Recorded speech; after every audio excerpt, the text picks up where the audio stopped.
Assalamualaikum warahmatullahi taala wabarakatuh. Hamdan wa syukurillah amma ba'du.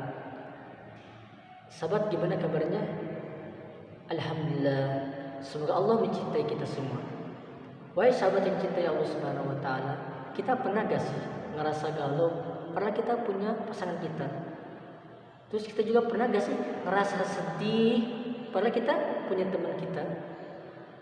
Terus kita pernah gak sih ngerasa sengsara karena kita punya harta banyak, mobil banyak, motor banyak, dan keluarga kita?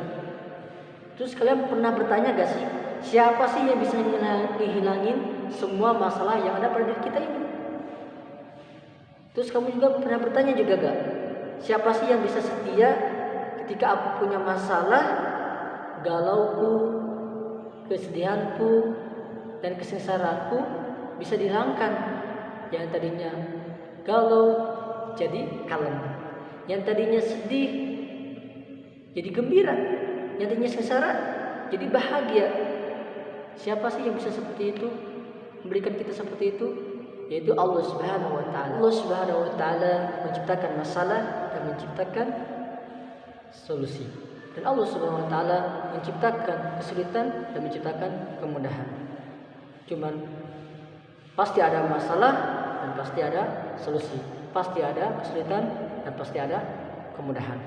Sebagaimana firman Allah, "Inna ma'al usri yusra."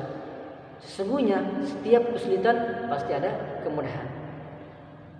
Nah, yuk jadikanlah aktivitas kita yang akan kita lakukan dan semua masalah yang akan kita hadapi dalam kehidupan ini, niatkanlah untuk mengharapkan ridhonya Allah Subhanahu wa taala.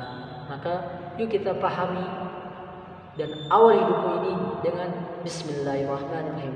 Para ulama mengatakan lafaz Bismillahirrahmanirrahim ada lafaz ba yang tercantum dalam lafaz Bismillah itu mengandung makna isti'anah yang berasal dari kata isti'anah yang artinya meminta ampun, meminta pertolongan. Kapan kita minta pertolongan kepada Allah Subhanahu wa taala? Setiap saat. Kau yang sedang bekerja, baik kau profesi dokter, dosen, wirausaha, dan siapapun itu, mintalah kepada Allah Subhanahu wa taala, ya Allah, jadikanlah setiap kerjaku ini menjadikan keberkahan untukku ya Allah. Kau yang sudah bersuami istri, terus kau ingin membiayai anak-anakmu, maka mintalah kepada Allah Subhanahu wa taala, ya Allah, aku yang sudah bersuami istri ingin membiayai anakku dan istriku, maka berikanlah rezeki yang berkah untukku. Kau yang sedang mencari ilmu, maka mintalah kepada Allah Subhanahu wa taala, ya Allah, aku yang sedang mencari ilmu ingin keberkahannya ya Allah, maka tolong kemudahannya ya Allah. Nah, maka semua itu kalau kau diawali dengan bismillah, maka ada yang namanya dengan keberkahan. Kita selalu panjatkan doa, tapi jangan sampai salah. Kita harus tahu apa yang itu berkah. Berkah adalah ziyadatul khair, bertambah-tambah kebaikan. Contohnya, saya diberikan rezeki Allah Subhanahu wa taala mempunyai uang 100.000. Dan saya punya teman, dia itu miskin, tapi dia itu pengen menghafalin Al-Quran. Masalahnya dia gak punya Al-Quran dan gak punya uangnya. Terus saya sebagai teman ingin mengasih uang tersebut kepada teman saya untuk memberikan Al-Quran supaya dia bisa menghafal Al-Quran. Nah, ketika kamu berikan uang tersebut kepada orang yang berbuat kebaikan, maka Allah akan berikan kebaikan untukmu yang lebih baik daripada itu. Sebaliknya, jika uangmu yang 100.000 itu dipakai untuk keburukan, kau bermaksiat kepada Allah Subhanahu wa taala, maka apa yang kau dapatkan? Kau mendapatkan adab yang siksa dari Allah Subhanahu wa taala. Quran surat Ibrahim ayat 8. La in syakartum lazidannakum wa la in kafartum inna adzabi lasyadid. Jikalau kamu bersyukur kepada Allah Subhanahu wa taala, maka akan Allah tambahkan untukmu. Syukur segala sesuatu nikmat yang Allah berikan kepadamu, lalu kau berikan lagi untuk kebaikan-kebaikan kepada orang lain sesuai yang Allah inginkan.